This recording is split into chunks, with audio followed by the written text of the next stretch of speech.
It's the fourth day since I was hospitalized after a car accident. My daughter, Karen, visits me almost every day after school. Hey, Karen, did you tell your dad about me? Yeah, I told him.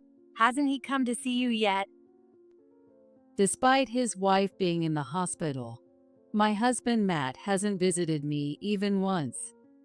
I felt a bit sad about his indifference. 2 days later, it was when Karen came to visit me during her school break. How awful. You had an accident, didn't you?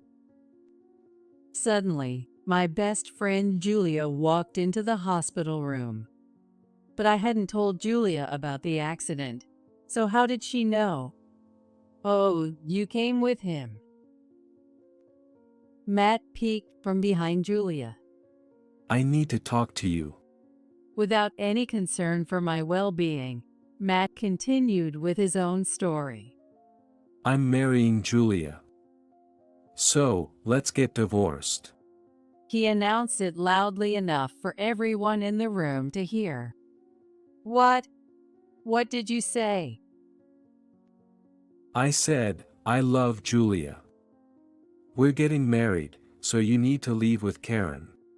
I couldn't believe what I was hearing and asked again, but I still couldn't grasp the suddenness of it all. Julia, what's going on? It means exactly what it sounds like. I love Matt. Can you let me have him? Julia's expression was serious. Can such a selfish thing really happen?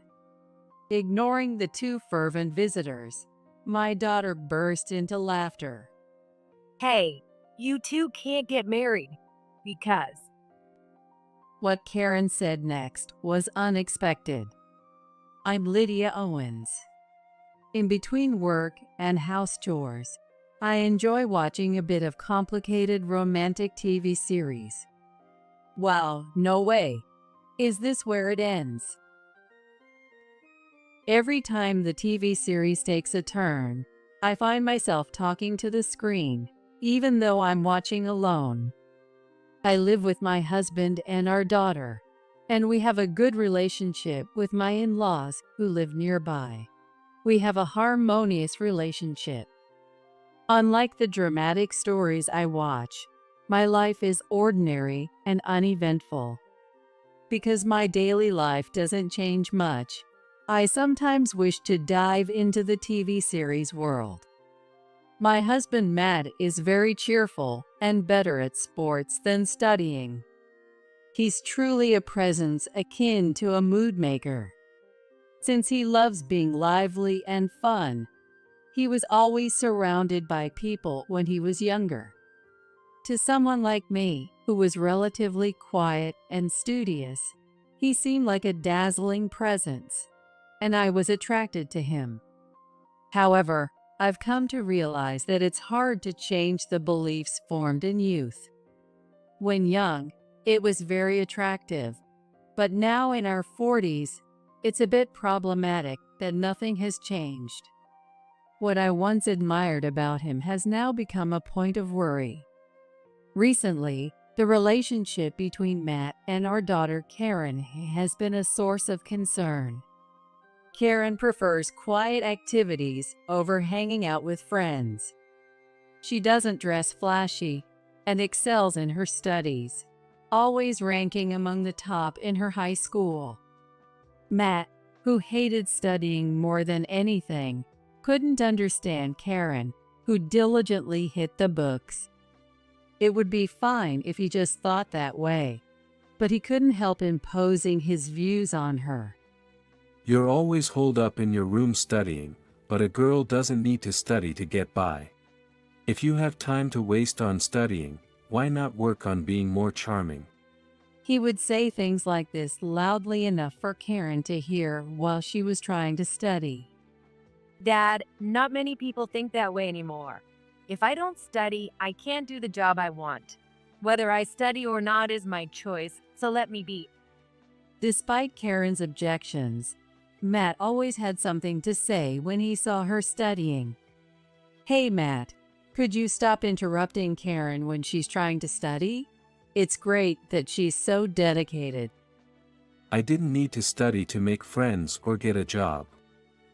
Playing with friends is more fun, and you'll have no regrets.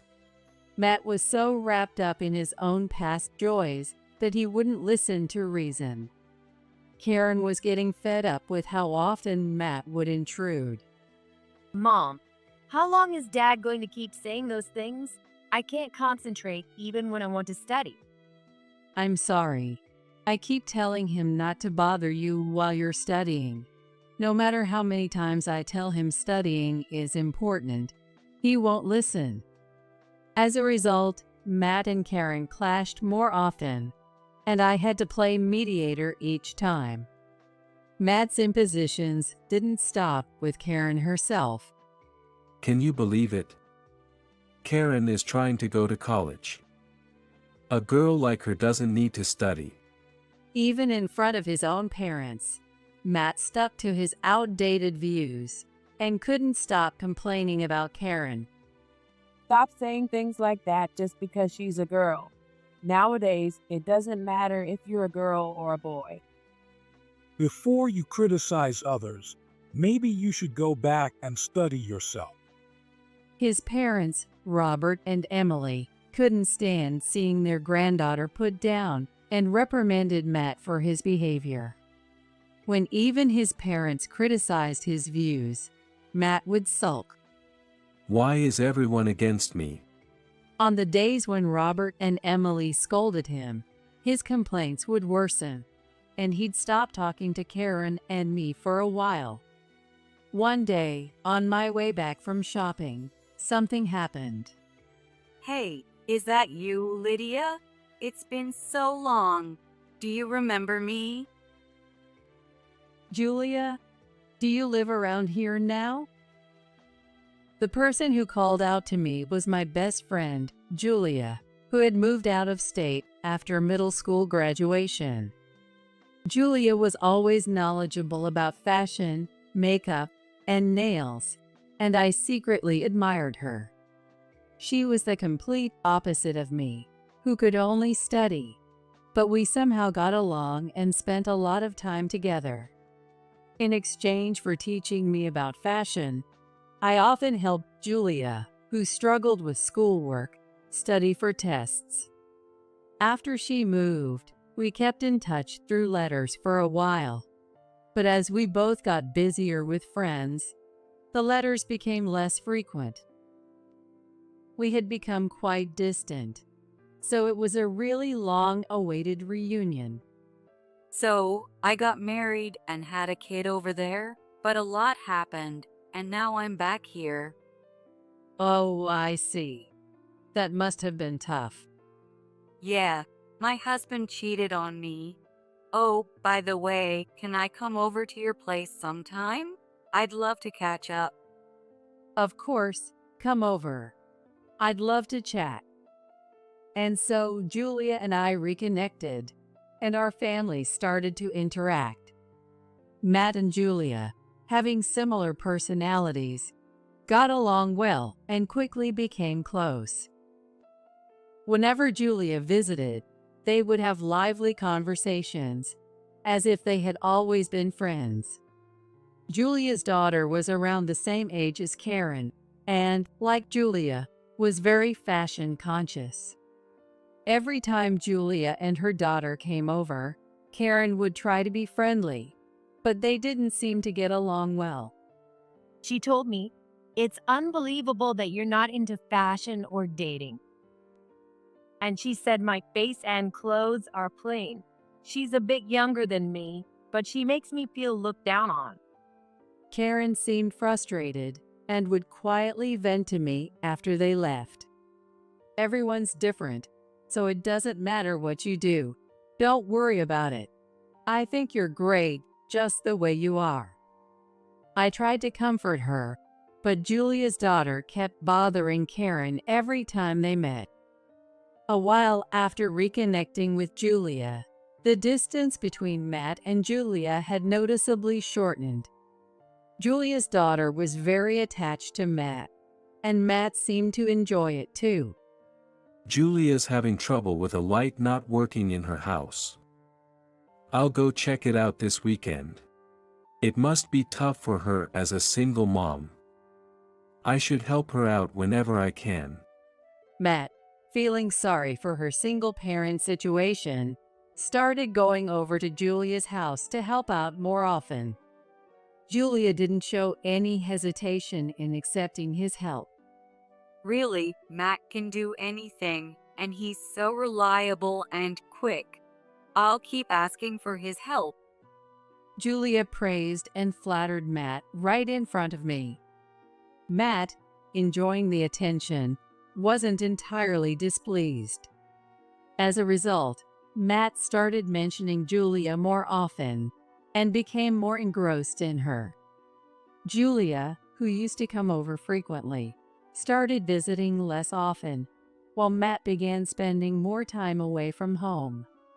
Dad, don't you think you're going over to Julia's too much lately? Does she really need that much help? I don't think Julia is completely helpless. Single mothers have a lot on their plate. If I don't help her, who will? Both Karen and I were growing increasingly frustrated with Matt, who seemed more concerned with Julia's household than our own. I subtly mentioned our dissatisfaction to Matt, but he didn't change his behavior at all. When he went to Julia's house 3 days in a row, Karen and I couldn't just let it slide. Can you focus a bit more on our family? Julia is just a friend after all. Dad, I really don't understand what you're thinking. Matt sighed and said, I wish Julia and her daughter were my real family instead of being stuck with such dull people. I never expected to hear such words. I was too stunned to respond. My love for Matt started to fade away. After this incident, our home life grew colder. Conversations between Matt and me became minimal, just the bare necessities. Matt and Karen seemed more distant than ever. It was inevitable. As long as we could live comfortably, that was enough. With that thought, I went out shopping. When I finished and was riding my bike home, there was a sudden loud impact and the sound of brakes. When I came to, I was lying on the ground. There was a lot of commotion around me. I opened my eyes slowly, trying to understand what had happened. My bike was thrown far away, and my groceries were scattered. Oh, I was in an accident. Right after that thought, pain shot through my entire body. I could hear the ambulance sirens in the distance. Enduring the pain, I waited for the ambulance to get closer. Even during the ride to the hospital, the pain made me drift in and out of consciousness. By the time the treatment was finished and I was in my hospital room, Karen had rushed over. Mom, are you okay? Oh, Karen, I'm sorry for worrying you. They said I'll have to stay here for a while. I had broken my right leg in the accident. I'm just glad you're alive. I was so worried. I hope you get well soon. I felt bad for making Karen worry. I didn't remember much about the accident, but I was truly grateful to be alive. For now, I'll focus on getting better quickly. And so my hospital stay began. On the 4th day of my hospitalization, Karen visited me almost every day after school. However, Matt hadn't come even once. I think he knows I was in an accident and that I'm in the hospital with a broken leg. Maybe Karen didn't tell him because she didn't want to talk to him. Hey, Karen, did you tell your dad about me? Yeah, I told him. Hasn't he come to see you yet? No, not even once. But it's okay if you told him. The hospital should have contacted him too. Dad should at least visit you. We barely talked at home, but still, as his wife in the hospital, he should at least visit. I felt a bit sad about Matt's indifference. 2 days later, when Karen was visiting me during her school break, Lydia, how awful. You had an accident, didn't you? for some reason, Julia, who shouldn't have known, walked into the hospital room. While I was wondering how she knew, Matt quietly appeared behind her. So he finally came to visit, but with Julia. He must be using my hospitalization as an excuse to spend all his time with her. I didn't expect any concern from him, but I didn't think he'd bring Julia along. Oh, Julia, you came together. Then, Matt, who had been silent, spoke up. Lydia, I need to talk to you. Without any concern for me, Matt continued. I'm going to marry Julia. So, let's get divorced. Karen and I looked at each other, puzzled. What? What did you say? I thought I misheard him, so I asked again. I said, I love Julia. We're getting married, so you need to leave with Karen. I couldn't understand what he was saying at all. It was like a scene from one of the TV series I always watch. I realized talking to an excited Matt wouldn't get me anywhere, so I turned to Julia. Julia, what is this about? It means exactly what it sounds like. I love Matt. I need him. You two aren't close anymore, right? Can't you just let me have him? Julia's expression was serious. Can something so selfish even happen? Of all people, my husband, a true friend, wouldn't do this. You're the only one who thinks you're friends. What? What do you mean? Right, Julia? After Matt called out, Julia began to speak. Lydia, you've always been plain. You never matched my level of style. But you were smart, so I stuck around because it was convenient.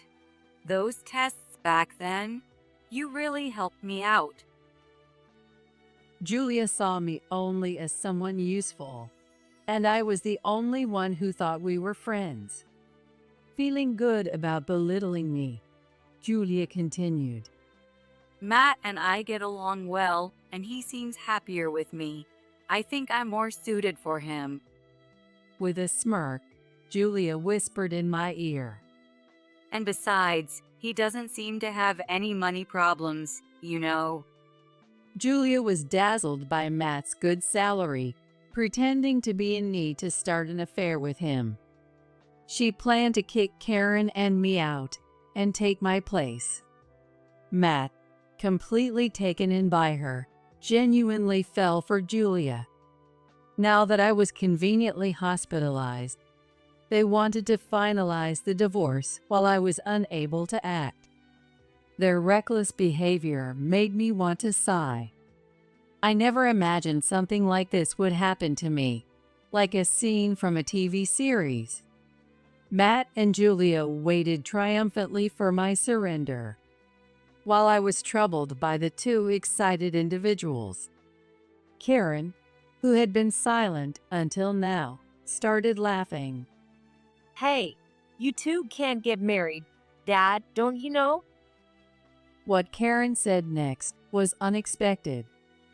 Julia, you're in the middle of a divorce because you cheated, and you're being asked for a hefty alimony. When we reconnected, Julia had said her husband cheated on her, but that was a complete lie. It turns out Julia was the one who cheated and was asked to leave, leading to divorce proceedings. During the divorce, she was looking for her next financial support and found the perfect target in Matt. Julia planned to get divorced once she secured Matt's promise to marry her and waited for the 6 months until they could remarry. Moreover, she planned to control the household finances after remarrying to cover the alimony for her husband and her affair partner's wife with Matt's money. That's not true. I really love Matt. Julia shouted.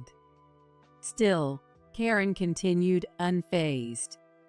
Well, Julia's daughter told me everything. She talked about a lot of things. Well, in the end, my mom and I were mocked as if we were disposable.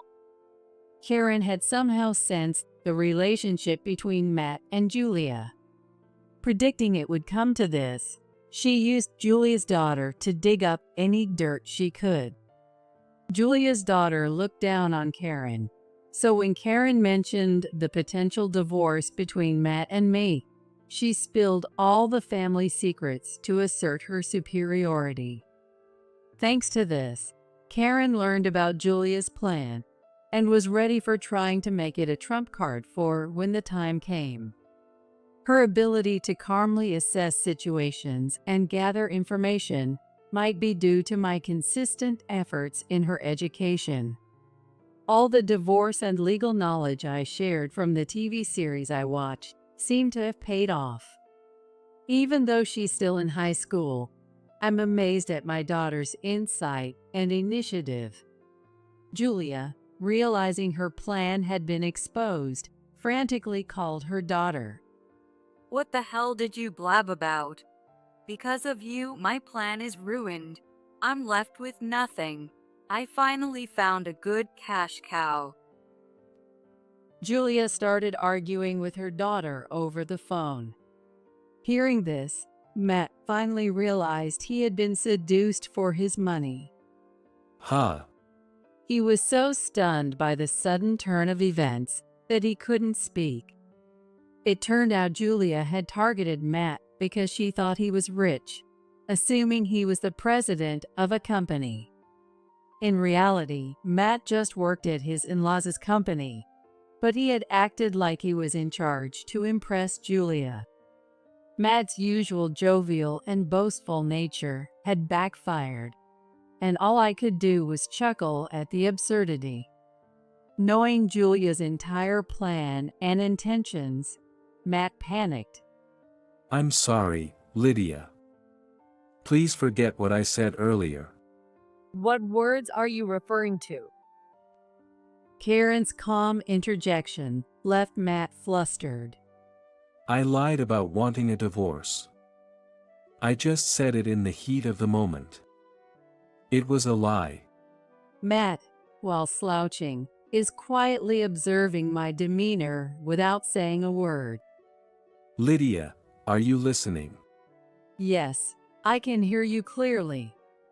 Even if he was deceived, I couldn't forgive him for cheating with Julia.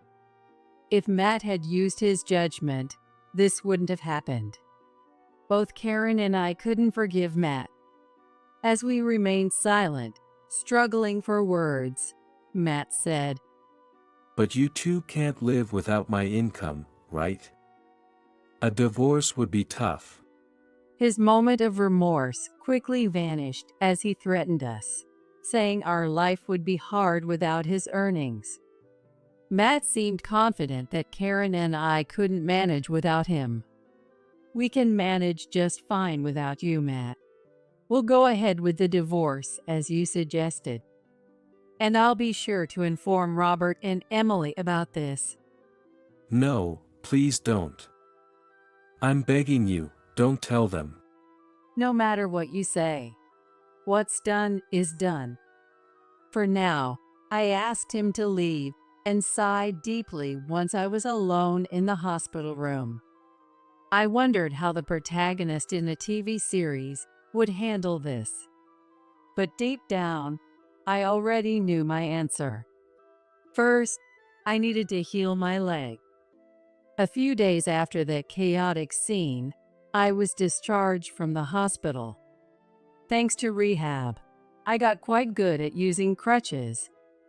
Even at home, I used crutches to get around, but I could manage daily life slowly but surely. Even after I was discharged, Matt kept begging me to take back the divorce. I remained silent, and Karen would blame him whenever she saw him. Matt seemed to feel increasingly uncomfortable at home and started living in a hotel. A few days later, Robert and Emily came to visit after hearing about my discharge. Lydia, it must have been tough. Are you okay? I brought these to help out a bit. Emily said, bringing pre-cooked frozen meals and showing her concern.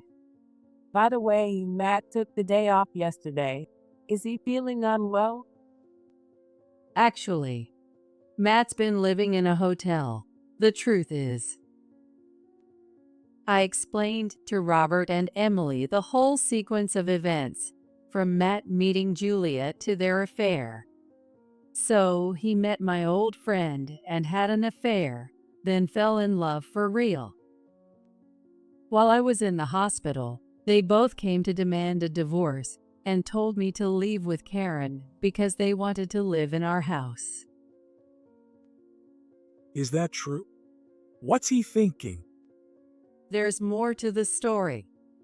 I told them about Julia's ongoing divorce and alimony debts, and how she planned to marry Matt for financial support. Matt's mistake was boasting that he was the company president.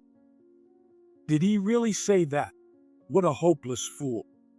But trying to abandon Lydia and Karen is something I can't forgive. We need to talk to him, Robert. Indeed, he needs a serious wake-up call. So, a few days later, we called Matt to his parents' house for a talk with me and his parents. You've been cheating, haven't you? Matt stayed silent, looking guilty. Not only that, you tried to kick Lydia and Karen out. What were you thinking? Abandoning your own wife and child is unacceptable. Finally, Matt spoke. No, you don't understand. I was just tricked. He tried to play the victim, claiming Julia manipulated him into seeking a divorce. If I had known she was after my money from the start, I never would have done this. It's Lydia's fault for reconnecting with her. Matt wouldn't admit his mistakes. Instead, he blamed me. Seeing this, Robert's expression darkened. What? Are you saying it's not your fault? You still cheated. And you lied about being the president of the company? I was planning to have you take over, but I can't trust you now. You're fired. Robert's anger was palpable as he finally disowned Matt. Matt, you really let us down. Meanwhile, Emily seemed exasperated by her son's actions and lack of remorse. I'm sorry. No, my decision stands. You should be apologizing to Lydia. Lydia, I'm really sorry. Please give me another chance. Seeing Matt disowned by his parents, I felt a pang of pity. If I abandoned him too, he'd be completely alone, and my heart wavered. As I hesitated to respond, Emily spoke to me. Lydia, don't worry about Matt. Do whatever you feel is best. We're on your and Karen's side. Emily's words solidified my resolve. Let's get divorced. There's no going back. Please. Can't you reconsider? No, I've made up my mind. I'll be expecting alimony and child support. How did it come to this? And so we decided to get divorced. A few days later, Julia called. Hey, my husband found out about everything. Now I have even more money to pay. This is unbelievable. In the midst of her own divorce proceedings, Julia's husband found out about her affair with Matt, raising her alimony. Not only that, but Julia's husband also demanded alimony from Matt. As a result, Matt lost most of his assets to alimony and child support. The scandal involving Matt and Julia quickly spread through our small town, making it difficult for Julia to stay. She soon moved to a nearby town, but struggled to make a living on her own. Having relied on her husband and affair partners, she found it tough to live on her own income. Meanwhile, Matt started a new life alone and found a job in another town. Having often slacked off and taken advantage of the family business, he now faced a harsh reality. His new jobs didn't cater to his whims, and he kept failing. Matt, struggling with both work and personal life, turned to gambling, becoming increasingly addicted. His gambling addiction became extreme. Despite having to pay alimony and child support, he borrowed money to continue gambling. A while after the divorce, Matt called me. Sorry. I might not be able to make this month's payment. I don't have enough money, Matt said in a weak voice. I felt sorry for him, but couldn't find a way to help, struggling to find the right words. I heard that he had also called his parents recently. Dad, can you lend me some money? Just a little. I'm really in trouble. Unable to manage his growing debt, Matt sought help from me and his parents. However, not only I, but also his parents refused to help, leaving Matt at a loss. I hoped he would escape from gambling and gradually repay his debts. Hoping there was still some diligence left in Matt, I spent my days occasionally hearing news about him through the grapevine. Karen and I continued to receive support and to maintain a good relationship with Matt's parents, even after the divorce. Perhaps his parents felt guilty about Matt's shortcomings. However, their kind nature allowed me to lean on their support and find comfort. Karen continued to excel in her studies and successfully got into the university she aimed for. Thanks to my income and support from Matt's parents, Karen is enjoying a fulfilling college life. With the warm support from me and Matt's parents, Karen seems set to pursue her dream of becoming a researcher